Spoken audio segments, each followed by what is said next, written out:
താമസിക്കുന്ന റൂമിന്റെ മുകളിൽ ഇതുപോലെ നമുക്ക് ഇങ്ങനെ കയറി നിൽക്കാട്ടോ. ശരിക്കും ഒരു കേവിന്റെ ഉള്ളിലാണ് നമ്മൾ താമസിച്ചത് നമുക്ക് മനസ്സിലാവും. ഇനിയും ഒരുപാട് കേവ്സ് ഇവിടെ റെഡി ആയിക്കൊണ്ടിരിക്കും. ഞങ്ങൾ അങ്ങനെ അവിടുത്തെ കാഴ്ചകളൊക്കെ കണ്ട് നടക്കുമ്പോഴാണ് വേറെ ഗസ്റ്റ് അവിടേക്ക് വരുന്ന കണ്ടത്.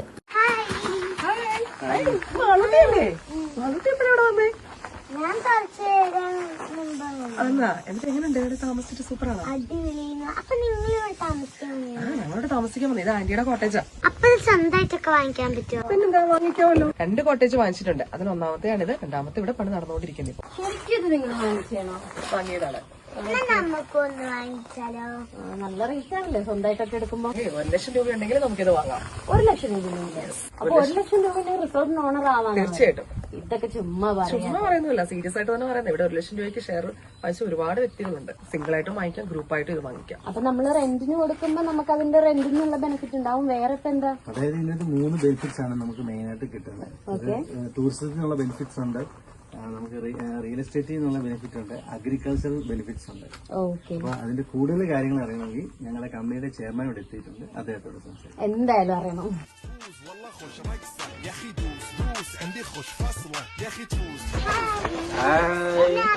പിന്നെ മാളൂട്ടിന് അറിയാത്തത് ലോകത്തിൽ ആരെങ്കിലും ഉണ്ടാവോ? മാളൂട്ടി വൈറലല്ലേ? ഞങ്ങൾ അങ്ങനെ വെയിറ്റ് ചെയ്തിരിക്കുന്നു. ആണോ? എന്താ ഞങ്ങളിവിടെ 1 ലക്ഷം രൂപയ്ക്ക് റിസോർട്ട് കിട്ടുന്നുണ്ടെന്ന് അറിഞ്ഞിട്ട് ആകെ ഷോപ്പിംഗ് ആയിട്ടിരിക്കുകയാണ്. അപ്പൊ ഡീറ്റെയിൽ ആയിട്ട് കാര്യങ്ങളൊക്കെ സാർ പറഞ്ഞു തരുന്നു പറഞ്ഞു. കോട്ടേജ് കാണിച്ചു കൊടുത്തില്ലേ? കാണിച്ചു കൊടുത്തു സാർ. ഓക്കെ, എങ്ങനെയുണ്ട്? ഓ, അടിപൊളിയാണ്. ഓക്കെ, അപ്പൊ ഇതൊരു കേവ് ഡിസൈനിലല്ലേ? ഇതുപോലത്തെ ഡിസൈൻ ഒന്നും വേറെ എവിടെയും കണ്ടിട്ടുണ്ടാവില്ല. ഇല്ല. ഇന്ത്യയിൽ തന്നെ വേൾഡിൽ തന്നെ ഇത്രയും ഒരു കോമ്പൗണ്ടിന്റെ അത് ഇത്രയും പ്രോപ്പർട്ടി ഒരുമിച്ചുള്ള ഏകദേശം 150ഓളം കോട്ടേജസ് ആണ് നമ്മൾ ഇതിനകത്ത് കംപ്ലീറ്റ് ചെയ്തുകൊണ്ടിരിക്കുന്നത്. എന്ന് വെച്ചാൽ ഒരു ദിവസം നമുക്ക് 500 മുതൽ 750 പേരെ നമുക്ക് ഈ ഒരു പ്രോപ്പർട്ടിക്ക് അകത്ത് നമുക്ക് അക്കോമഡേറ്റ് ചെയ്യാനുള്ള കപ്പാസിറ്റി പറഞ്ഞില്ല. 1 ലക്ഷം രൂപയ്ക്ക് ഇതിന്റെ ഒരു പാർട്ണർ ആകാൻ പറ്റും എന്നുള്ളത്. അപ്പൊ ഇത് നമ്മൾ ഉദ്ദേശിക്കുന്നത് വെച്ച് കഴിഞ്ഞാല് കുറച്ചധികം പൈസ ഉള്ള ആൾക്കാർക്ക് വേണമെങ്കിൽ ഇത് തനിച്ച് പൈസ കൊടുത്ത് തനിയെ മേടിക്കാം, സ്വന്തമായിട്ട് മേടിക്കാം. ഇതിൽ തന്നെ 4 വാങ്ങിയിട്ടുള്ള ആൾക്കാരുണ്ട് കേട്ടോ, തനിച്ച്. പിന്നെ അതല്ല, ഇപ്പൊ സാധാരണക്കാരായിട്ടുള്ള ആളുകൾക്ക് ചിലപ്പോൾ കയ്യിൽ 1 ലക്ഷം രൂപയ്ക്ക് കയ്യിലുണ്ടാവും. അവർക്ക് വേണമെങ്കിൽ ഇതുപോലൊരു കോട്ടേജിന്റെ പാർട്ണർ ആവേണ്ട ഒരു അവസരം കൂടെ നമ്മൾ കമ്പനി ഒരുക്കിയിട്ടുണ്ട്. അതൊരു LLP മോഡൽ രജിസ്റ്റർ ചെയ്തിട്ട് അതിന്റെ ഒരു പാർട്ണർ ആയിക്കൊണ്ടും നമുക്ക് ഇതിന്റെ ഒരു ലാഭവിഹിതം കിട്ടുന്ന രീതിയിലാണ് ഇത് ചെയ്തിട്ടുള്ളത്. മാത്രമല്ല, ഈ പ്രോപ്പർട്ടിയുടെ ഭൂമിയുടെ ആധാരം ഈ പാർട്ട്നേഴ്സിന്റെ എല്ലാവരും പേരിലായിരിക്കും രജിസ്ട്രേഷൻ നടത്തുന്നുണ്ടാവും. ഇതിന് 3 ബെനിഫിറ്റ് ഉണ്ടെന്ന് പറ്റി പറഞ്ഞില്ല. 3 ബെനിഫിറ്റ് എന്ന് ഉദ്ദേശിച്ചത്, ഒന്ന് നമുക്ക് ഇതിൽ കിട്ടുന്ന ഒരു ടൂറിസം ബെനിഫിറ്റ് ആണ്. ടൂറിസം എന്ന് വലിയൊരു ഇൻഡസ്ട്രി ആണല്ലോ. ഇപ്പൊ കേരളത്തിന് അത്യാവശ്യം ഏറ്റവും കൂടുതൽ വരുമാനം കിട്ടുന്ന ഇൻഡസ്ട്രികളിൽ ഒന്നാണ് ടൂറിസം. ഇതിലൊക്കെ ഒരു ടൂറിസം ബെനിഫിറ്റ് ഉണ്ട്. രണ്ടാമത് നമുക്ക് അഗ്രികൾച്ചർ ബെനിഫിറ്റ് ഉണ്ട്. സാധാരണ ആൾക്കാർക്ക് കൃഷി എന്ന് പറയുമ്പോൾ ഒരു മനസ്സ് മടുത്ത പോലെയാണ്. പക്ഷെ ഇപ്പോൾ നമ്മൾ ചെയ്യുന്ന ഡിഫറന്റ് ആയിട്ടുള്ള ഒരു കൃഷിയാണ്. അതായത് ഇതൊരു 5 സെന്റ് കോമ്പൗണ്ടിലാണ് ഈ കോട്ടേജ് ഇരിക്കുന്നത്. ഈ നമ്മൾ ഈ കാണുന്ന കേവ്, ഈ കോമ്പൗണ്ടിന്റെ അകത്ത് തന്നെ നമുക്കൊരു 16 ചന്ദന മരങ്ങളും കൂടി നട്ടുപിടിപ്പിക്കുന്നുണ്ട്. അപ്പൊ ഈ ചന്ദന മരങ്ങൾ നമുക്കൊരു 10 മുതൽ 15 വർഷത്തിനുള്ളിൽ നമുക്കിത് മുറിച്ചു വിൽക്കാനുള്ള വലുപ്പത്തിലെത്തും. ഈ സമയത്ത് നമുക്കിത് മുറിച്ചു വെക്കുമ്പോൾ ഏകദേശം ഒരു 4 കോടി രൂപയോളം നമുക്ക് ഈ ചന്ദന മരത്തിൽ മാത്രം കിട്ടും ഒരു 10 മുതൽ 15 വർഷത്തിനുള്ളിൽ. സിമ്പിൾ ആയിട്ട് പറഞ്ഞാൽ മാളൂനൊക്കെ ഒരു 18-19 വയസ്സൊക്കെ ആവുന്ന സമയത്തേക്ക് ഈ ഒരു കോമ്പൗണ്ടിന്റെ അകത്ത് ഒരു 4 കോടി രൂപയോളം നമുക്ക് ചന്ദന മരത്തിൽ മാത്രം കിട്ടും. ഇതാണ് അഗ്രികൾച്ചർ ബെനിഫിറ്റ്. ഈ രണ്ടാമത്തെ ഒരു benefit tourism benefit. Tourism benefit എന്ന് പറഞ്ഞാൽ ഈ പ്രോപ്പർട്ടിക്ക് കിട്ടുന്ന, ഈ കോട്ടേജിന് കിട്ടുന്ന വാടക വരുമാനമാണ്. ഇതിപ്പോ ഇതുപോലെ റൂമിന്റെ അകത്ത് തന്നെ സ്വിമ്മിംഗ് പൂളും വാട്ടർഫോൾസും ഉള്ള ഒരു 4 സ്റ്റാർ കാറ്റഗറിയിൽ വരുന്ന ഇത്തരത്തിലുള്ള ഒരു കോട്ടേജിന് ഏറ്റവും ചുരുങ്ങിയത് ഒരു 40,000-50,000 രൂപയ്ക്കാണ് റെന്റ് സാധാരണ ചാർജ് ചെയ്യും. 4 സ്റ്റാർ കാറ്റഗറിയാണ്. പക്ഷെ ഇവിടെ നമ്മൾ സ്റ്റാർട്ടിങ്ങിൽ പണിയൊക്കെ പൂർത്തീകരിച്ച് വരുന്നില്ലേ ഉള്ളൂ. അതുകൊണ്ട് ഇപ്പൊ 20,000 രൂപ ഇപ്പൊ സ്റ്റാർട്ടിങ്ങിൽ കൊടുക്കുന്നത്. എന്നാൽ ഏവറേജ് നമുക്ക് 25,000 രൂപ എന്നുള്ള രീതിയിൽ റെന്റ് പിടിച്ചാൽ തന്നെ നമുക്കൊരു ദിവസം, ഒരു മാസത്തിൽ 15 ദിവസം വാടകയ്ക്ക് പോയുള്ളൂ എന്ന് കണക്കൂട്ടാം. അപ്പോൾ നമുക്കൊരു ഏകദേശം ഒരു 3.25 ലക്ഷം രൂപയോളം വാടക കിട്ടും. അതിന് 75,000 രൂപ ചെലവൊക്കെ പോയാലും പിന്നെ ഒരു 3 ലക്ഷം രൂപയോളം നമുക്ക് ബാക്കിയുണ്ടെന്ന് പറഞ്ഞു കഴിഞ്ഞാൽ അത് തന്നെ നമുക്കൊരു വർഷത്തിൽ 30 ലക്ഷം രൂപയോളം നമുക്ക് വർഷത്തിലെ വരുമാനമുണ്ട്. എന്ന് വെച്ച് കഴിഞ്ഞാൽ ഒരു 3 മുതൽ 5 വർഷം കൊണ്ട് ഈ കോട്ടേജ് വാങ്ങാനായിട്ട് മുടക്കുന്ന പൈസ അത് മുടക്കിയ ആൾക്ക് ഫുള്ളായിട്ട് തിരിച്ചു കിട്ടും ഒരു 3 മുതൽ 5 വർഷത്തിനുള്ളിൽ.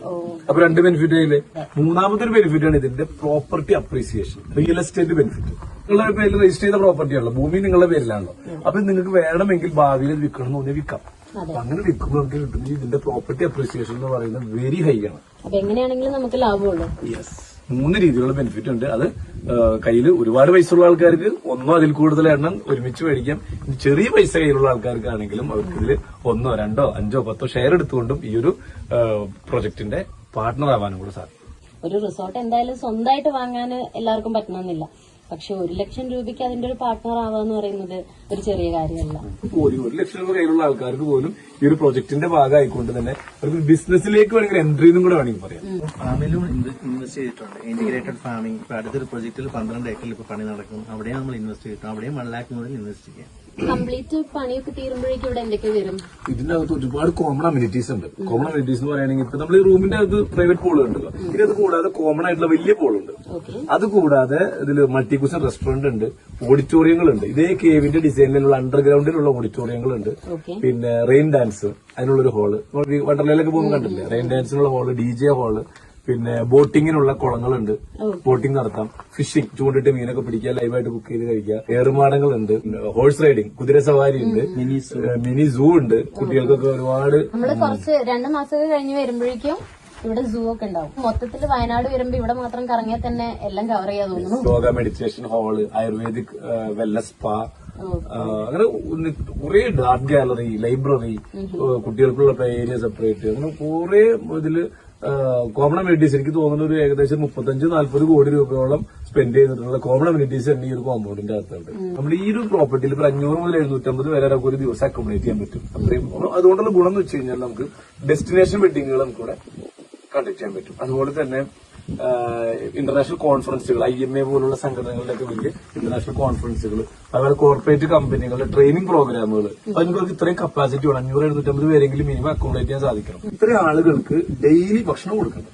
അപ്പൊ അതിനുള്ള ഭക്ഷണം ഉണ്ടാക്കാനുള്ള അരി മുതൽ ഇങ്ങോട്ടുള്ള പച്ചക്കറികൾ, എല്ലാ ടൈപ്പ് പച്ചക്കറികൾ, എല്ലാ ടൈപ്പ് ഫ്രൂട്ട്സ്, അതുപോലെ chicken, mutton, beef, fish, prawns, egg, milk, crab, അങ്ങനെ എന്ത് വേണ്ട എല്ലാ സാധനങ്ങളും നമ്മളുടെ തന്നെ ഓൺ ഫാമിൽ നമ്മൾ കൃഷി ചെയ്ത് ഇന്റഗ്രേറ്റഡ് ഫാമിംഗ് കൂടെ, ഒരു ഫാമും കൂടെ നമ്മൾ ഇതിനോട് ചേർന്ന് സ്റ്റാർട്ട് ചെയ്യുന്നത് 12 ഏക്കർ. ഇവിടെ വരുന്നവർക്കൊക്കെ പോയി കാണുകയും ചെയ്യാം. നമുക്ക് അവിടെ നിന്ന് തന്നെ നാച്ചുറൽ ആയിട്ട് എല്ലാം കഴിക്കാനും കിട്ടും. യെസ്. ഇനി നിങ്ങൾക്ക് വീട്ടിൽ കുറച്ച് വായിക്കൊണ്ട് പോകണമെങ്കിൽ നമുക്ക് എക്സസ് പ്രൊഡക്ഷൻ ഉണ്ടാവും. അപ്പൊ നിങ്ങൾക്ക് വേണമെങ്കിൽ വീട്ടിലേക്ക് നല്ല ഏറ്റവും നല്ല പച്ചക്കറി, ഫ്രൂട്ട്സും മീറ്റും ഒക്കെ വാങ്ങിക്കൊണ്ട് പോകാനുള്ള സൗകര്യമുണ്ട്. അതെന്തായാലും ഭയങ്കര ഒരു പ്ലസ് പോയിന്റ് ആണ്. കാരണം ഇപ്പോഴത്തെ ജനറേഷനിൽ ഫുഡ് എന്ന് പറഞ്ഞാല് ഇങ്ങനത്തെ ഒരു നല്ല രീതിയിൽ ഫുഡ് വരിക എന്നുള്ളത് കണ്ട് എക്സ്പീരിയൻസ് ചെയ്ത് നമുക്ക് കഴിക്കാം. അതേപോലെ തന്നെ നമുക്ക് അതിലും ആ പ്രോജക്റ്റിൽ നമുക്കൊരു ഫാം ടൂറിസം എന്നൊരു കോൺസെപ്റ്റും കൂടി ഉണ്ട്. ഈ കൃഷിനെ സ്നേഹിക്കുന്ന അല്ലെങ്കിൽ കൃഷിയോട് താല്പര്യമുള്ള ആളുകൾക്ക് അത് കണ്ടാസ്വദിക്കാനും അത് കണ്ട് പഠിക്കാനും ഇതുപോലെ വേണമെങ്കിൽ നിങ്ങൾക്ക് ചെയ്യാലോ. നിങ്ങൾക്ക് ഒരു 50 സെന്റ് സ്ഥലമോ 20 സെന്റ് സ്ഥലമോ 1 ഏക്കർ സ്ഥലമോ ഒക്കെ നിങ്ങൾക്ക് നാട്ടിലുണ്ടെങ്കിൽ ഞങ്ങൾ തന്നെ ഇതേപോലുള്ള ഇപ്പൊ ഇവിടെ കാണുന്ന 12 ഏക്കറിന്റെ മിനിയേച്ചർ നിങ്ങൾക്ക് വേണ്ടി സെറ്റ് ചെയ്യും. കൂടാതെ ഒരു സാൻഡൽവുഡ് റിസർച്ച് സെന്റർ. ഈ ചന്ദനം എന്ന് പറയുന്നത് ലീഗലാക്കിയിട്ട് കുറച്ച് വർഷങ്ങളായിട്ടുള്ളൂ. സാധാരണ ആളുകൾക്ക് നടാനും വളർത്താനും കൃഷി ചെയ്യാനും അതിലൂടെ വലിയ വരുമാനം ഉണ്ടാക്കാനൊക്കെ സർക്കാരിന്റെ അനുമതികളൊക്കെ ആയി തുടങ്ങിയിട്ട് വളരെ കുറച്ച് വർഷങ്ങളായിട്ടുള്ളൂ. അപ്പൊ ഈ ചന്ദനത്തെ കുറിച്ച് കൂടുതൽ പഠനങ്ങൾ നടത്തുന്നത്, റിസർച്ച് നടത്തുന്നത് ഇന്ത്യയിൽ ഒരേ ഒരു ഇൻസ്റ്റിറ്റ്യൂട്ടേ ഉള്ളൂ. ബാംഗ്ലൂർ ബേസ് ചെയ്ത് വർക്ക് ചെയ്യുന്ന IWST, institute of food science and technology എന്ന് പറയുന്ന ഒരു ഇൻസ്റ്റിറ്റ്യൂട്ട് മാത്രമേ നിലവിലുള്ളൂ. അപ്പൊ രണ്ടാമതായിട്ട് ഇന്ത്യയിൽ രണ്ടാമതായിട്ടും പ്രൈവറ്റ് മേഖലയിൽ ആദ്യമായിട്ടൊരു സാൻഡൽവുഡ് റിസർച്ച് സെന്റർ സ്റ്റാർട്ട് ചെയ്യാൻ പോകുന്നതും നമ്മളാണ്. അത് ഈ ഒരു പ്രൊജക്ടിന്റെ ഈ ഇന്റഗ്രേറ്റഡ് ഫാമിങ്ങും ഫാം ടൂറിസം പറഞ്ഞില്ലേ 12 ഏക്കറിൽ, അതിന്റെ കൂടെ തന്നെ ഈ ഒരു സാൻഡൽവുഡ് റിസർച്ച് സെന്ററും കൂടെ സ്റ്റാർട്ട് ചെയ്യും. അപ്പോ 3000-ഓളം ചന്ദനമരങ്ങളുള്ള ഒരു ചന്ദനക്കാട്ടില് ഒരു ഗുഹയില്